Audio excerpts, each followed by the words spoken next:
Welcome guys, and today I'm going to show you how you can customize your vehicles in Battlefield 6.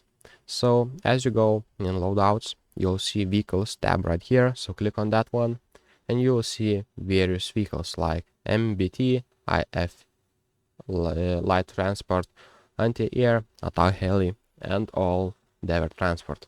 So let's say I want to customize my attack jet, so I'll just simply click on that one. And as you can see, you can customize it right here, but somehow I can't right now, so let's go for this tank.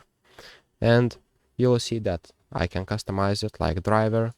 I can customize to different armor and different shells and etc. So you will explore how you can customize it.